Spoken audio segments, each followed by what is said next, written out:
Bonjour à toutes et à tous et bienvenue au Commodities Market Report. Je suis Joao Nizar, heureux de vous retrouver en ce lundi 18 avril 2016. Alors avant de parler de la réunion de Doha, également de dégager deux stratégies sur matières premières, également devises matières premières avec le NZD-USD qui a franchi le fameux seuil de résistance à 0,69 $. Je vous laisse prendre connaissance de l'avertissement lié au risque de trading.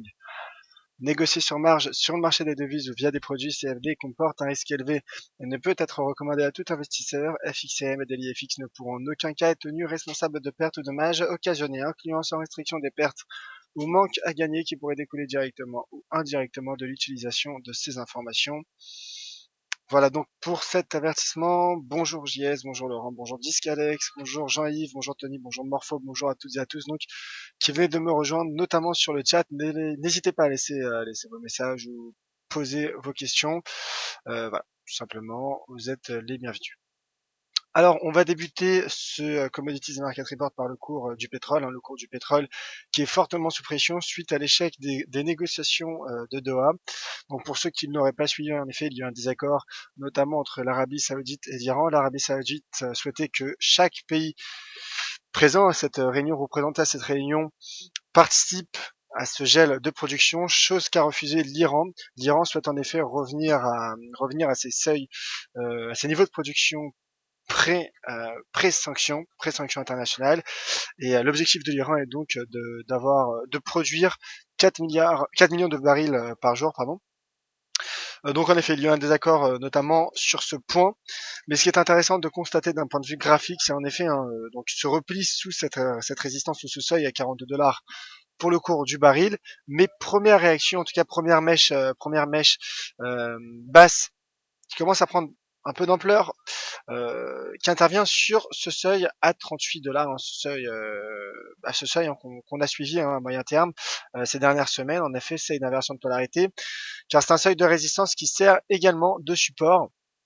Alors, il y a une première réaction. Certes, le risque est baissier et le cours est en train, en tout cas, le marché tente de casser la moyenne mobile 20 jours. Mais tout de même, voilà, il y a ce niveau intermédiaire à surveiller. Je parle de niveau intermédiaire car en effet, il y a un niveau de creux, un niveau de support également proche des 35 $. Donc marché sous pression, mais qui tente voilà des légers rebonds techniques sur le seuil 38 qui est donc le seuil à surveiller à court terme pour le cours du baril de WTI. Idem pour le cours du Brent, le cours du Brent qui en effet est également sous pression, s'est replié sous les 45 $, mais teste également tant timide rebond sur ce seuil à 41 $. Seuil à 41 $ également qui sert donc de résistance, parfois même durant une courte durée de support. Et c'est un seuil, un chiffre entier. Donc en effet, le seuil à 41 $ est à surveiller. En une tête en 4 heures, d'ailleurs, on voit que le rebond prend forme. En tout cas, le marché tente un rebond. Également, l'indicateur de momentum RSI qui tient pour le moment la borne 30. Donc en effet, euh, voilà. En conclusion, pour parler du prix du pétrole, le marché est sous pression, mais tient ses niveaux de support pour le moment. L'once d'or à présent, l'once d'or qui profite finalement de ce climat d'aversion au risque provoqué par l'échec des négociations de Doha. Les indices boursiers ont ouvert dans le rouge ce matin, ont ouvert dans le rouge notamment pour la session européenne. Et le dollar qui reste fragile, le dollar reste fragilisé par la perspective accommodante de la Réserve fédérale concernant sa normalisation monétaire. Donc en effet, l'US dollar index, comme vous le voyez, qui est en train d'effectuer un pullback sous les 11 885 points, et donc ce qui donne un potentiel de hausse pour le cours de l'once d'or. Écoutez, pour le cours de l'once d'or, je maintiens mes objectifs aussi à moyen terme, avec un premier objectif à 1260 pour être très exact, même à 1262,50, 1263 en tout cas, ces deux niveaux de sommet, donc du 12 avril 2016, du 12 avril dernier, et également du 11 février dernier. Voilà. Il s'agit là de mon premier objectif à 1263 à moyen terme. Et un peu plus long terme, les 1280 me paraissent également envisageables.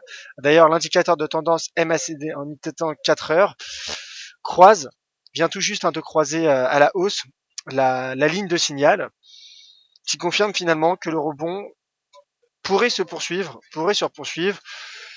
potentiellement au moins jusqu'à ce seuil à 0 concernant l'indicateur MACD. Donc ce qui donne encore un potentiel de rebond pour le cours de l'once d'or, qui est également soutenu par des fondamentaux en sa faveur.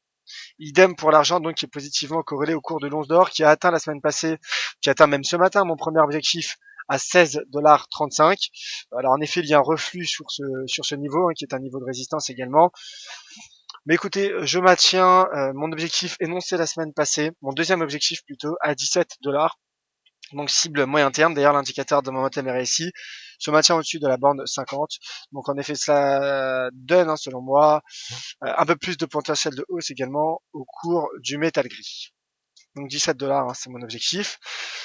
Le cours du gaz naturel, à présent, le cours du gaz naturel, pardon. Alors en effet, c'est une configuration technique intéressante, car il y a eu cette cassure et cette sortie par le bas de ce canal ascendant, sur le cours du gaz naturel.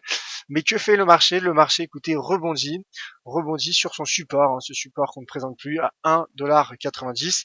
Et que fait l'indicateur de momentum RSI en unité de temps 4 heures? Il rebondit également sur la borne 70, sur la borne 30, excusez-moi, ce qui montre donc bien finalement la volonté du marché de tenir ces niveaux de support. Alors en effet, suite à cette sortie par le bas de ce canal, on aurait pu s'attendre finalement à la poursuite de ce mouvement baissier, peut-être pour aller chercher au moins les 1,87, qui est donc la partie inférieure de ce canal ascendant. Mais le marché rebondit sur son premier niveau de support. Donc cela montre bien que le marché a également un potentiel. En tout cas, le cours fait range. Alors le risque, certes baissier, comme je l'ai dit, suite à cette sortie par le bas. Mais voilà, pour le moment, il y a des niveaux de support. Je ne shorterai pas sur des niveaux de support. C'est contraire finalement au fondement de l'analyse technique. Et d'ailleurs, si la bougie actuelle, la bougie en cours, se clôture de cette manière, ça validerait finalement. Alors dans l'esprit, ce n'est pas un pattern exactement représenté par une étoile du matin, mais en tout cas, ça en aurait l'air. Et donc en effet, le potentiel pourrait être aussi pour le marché pour aller chercher le seuil des 2 $. Alors rapidement sur le cours du cuivre, le cuivre qui retrace après également avoir été euh, baissier dans la matinée, le cuivre qui est également un des baromètres de la version risque présent sur les marchés. Le marché retrace et donc le cours du cuivre tient son support et le tiendra selon moi, donc je maintiens mon objectif de rebond sur ce niveau de support pour viser les 2,19 $. Là également, nous sommes à un moment, je dirais, un niveau de prix optimal pour gérer son risque, avec notamment ce niveau de support, donc cette zone de support à 2,14 et 2,13,6. Donc pour gérer son risque et pour viser les 2,19, cela me paraît optimal à l'heure actuelle pour le copper.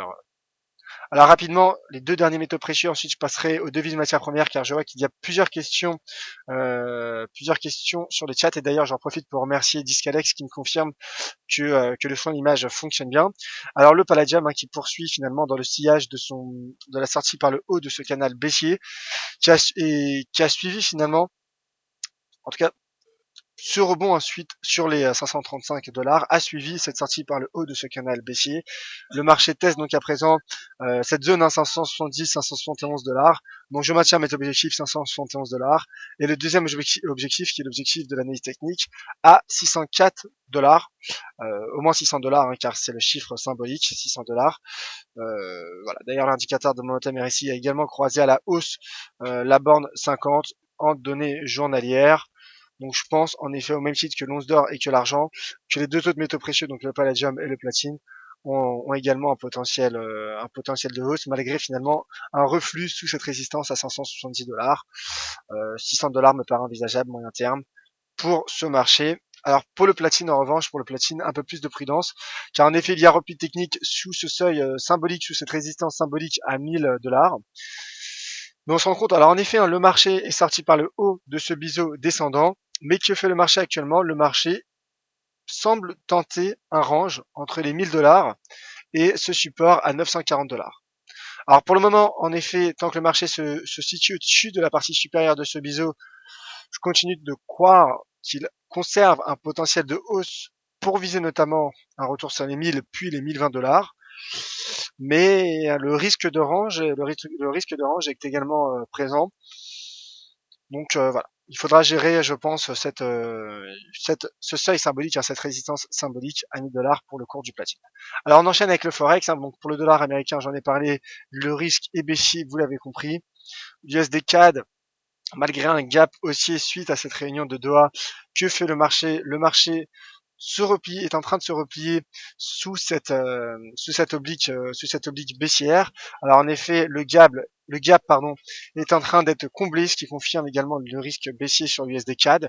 Donc je maintiens mon objectif baissier sur l'USD CAD avec une invalidation en cas de franchissement de cette droite de tendance baissière.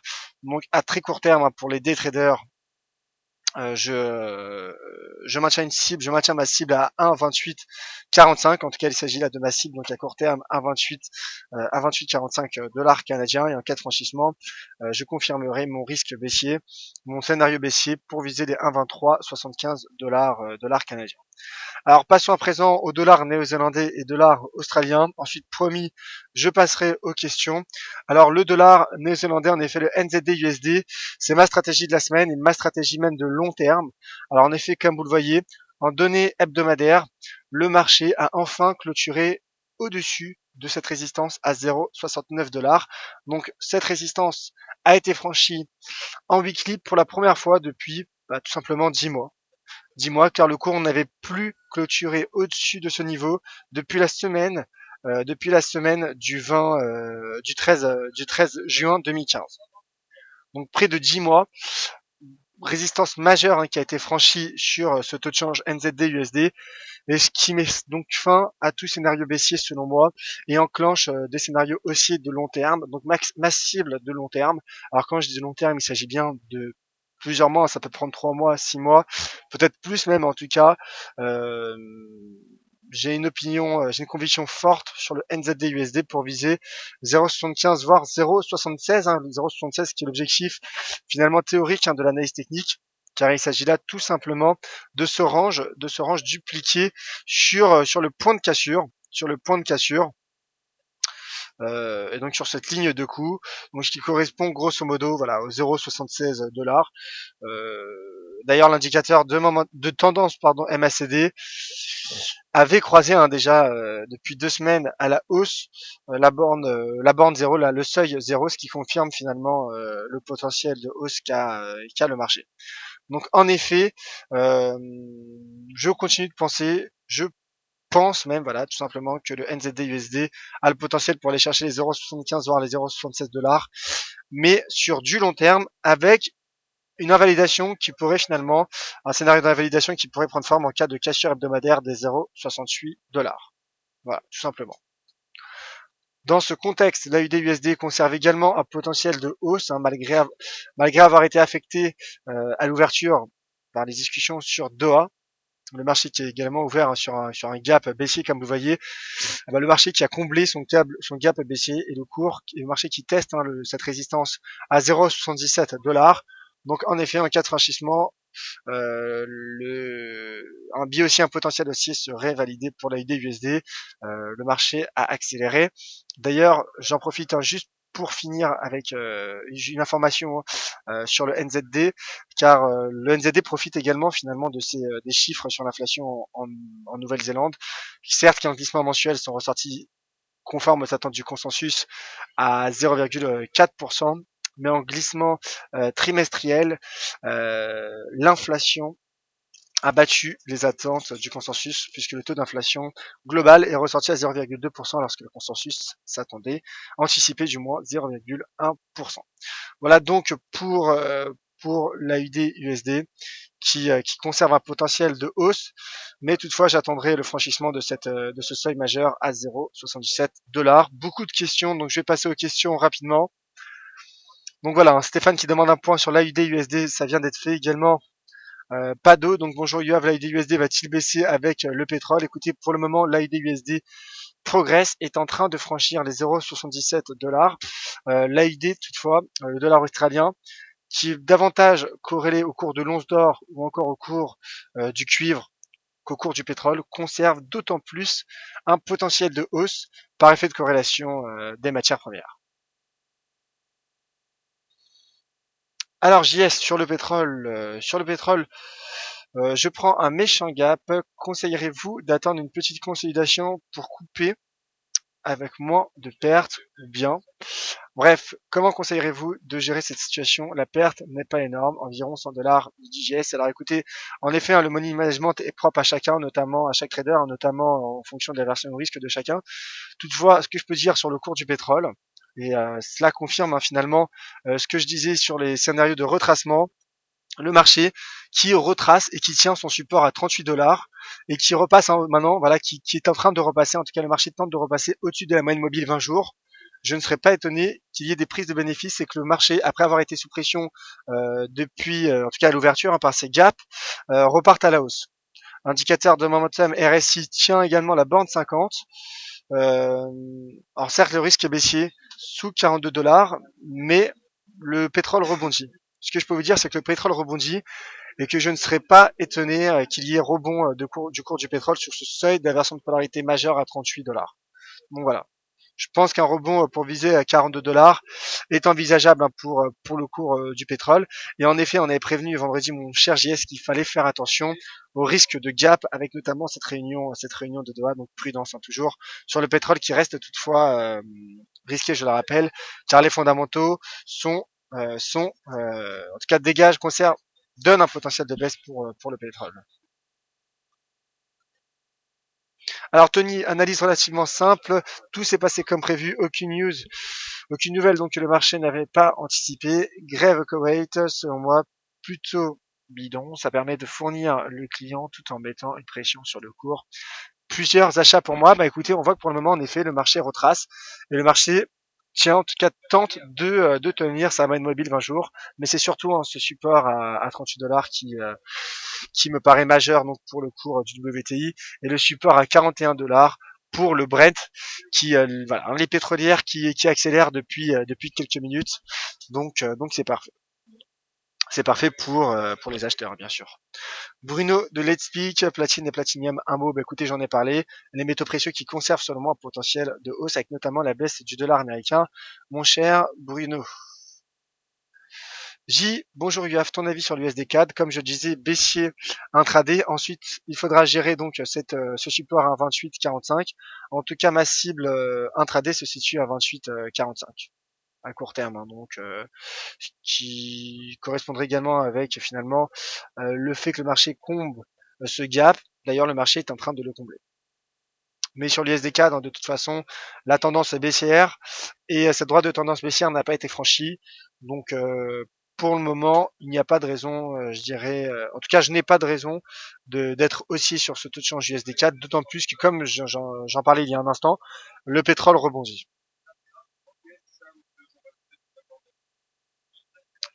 Alors Farid, bonjour, je souhaiterais avoir votre avis sur l'ID J'en ai parlé.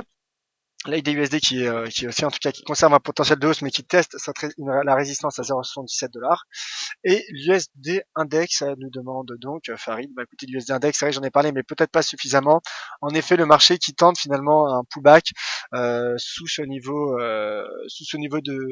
d'inversion de polarité, hein, de changement de polarité. Il est vrai que c'est une expression que j'utilise souvent mais c'est une expression finalement euh, véridique hein, car ce sont des niveaux de support qui deviennent des niveaux de résistance, voire des niveaux de résistance qui deviennent des niveaux de support, car comme le dit hein, l'adage en analyse technique, une droite de tendance ou un niveau de support en résistance ne meurt jamais.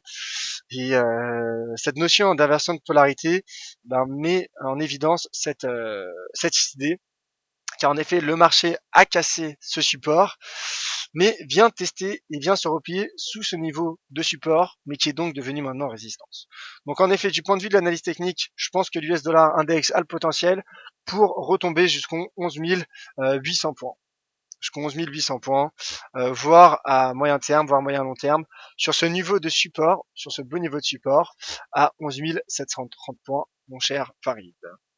Alors JS sur le pétrole, belle poussée de Lucaol, ça va retracer je pense, le marché fait toujours l'inverse de ce qu'il devrait. En effet, hein, le marché a vendu la nouvelle ce matin à l'ouverture. Euh, il est en train également de prendre des bénéfices et donc de racheter ses positions vendeuses comme le montrent les poussées en effet de Luca Oil et de l'US Oil. Voilà. Donc comme je le disais, hein, je ne serais pas étonné que les pétrolières rebondissent et clôturent dans le vert. Il y a des niveaux techniques en tout cas qui sont tenus par le marché.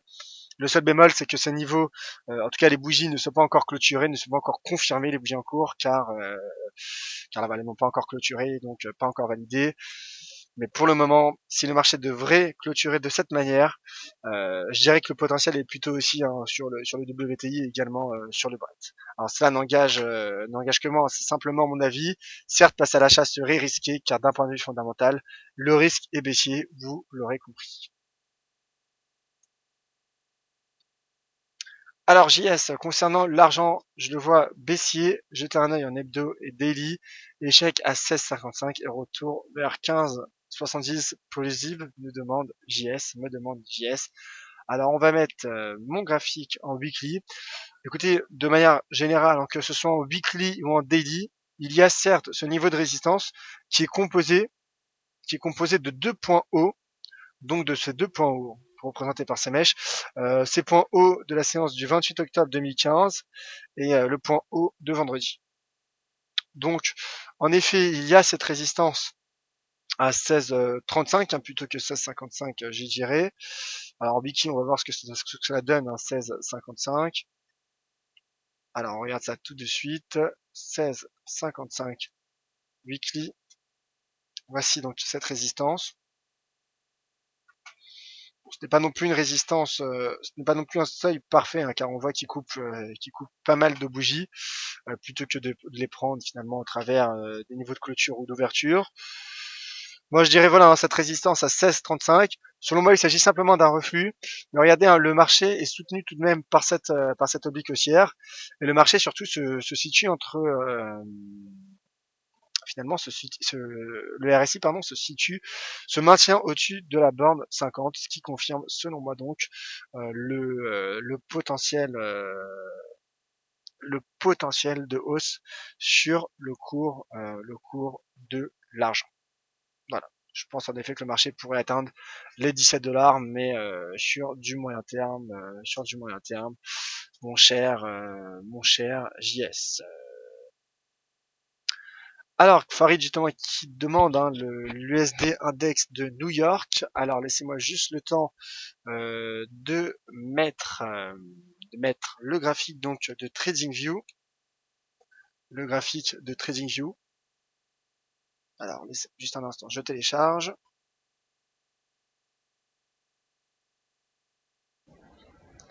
Alors, avec le mnémonique DXY, comme le confirme Vincent Gann.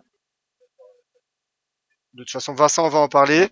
Vincent va en parler dans son morning meeting, mais vu qu'il n'y a plus d'autres questions, je vais peut-être en toucher un mot avant de laisser l'antenne à Vincent. J'en profite juste pour vous rappeler, donc on se retrouvera ce soir à 17h30 pour la closing bell, et qu'à partir du mois de mai, le Commodities Market Report débutera non plus à 17h30 mais à 10h15 pour donc une version élargie. Nouveau format élargi donc du Commodities Market Report. Bah écoutez, en effet, hein, sur également sur l'US dollar index de New York, comme vous le dites Farid, le risque est selon moi également baissier, bien que le cours teste tout de même un point bas du 17 et du 18 mars dernier.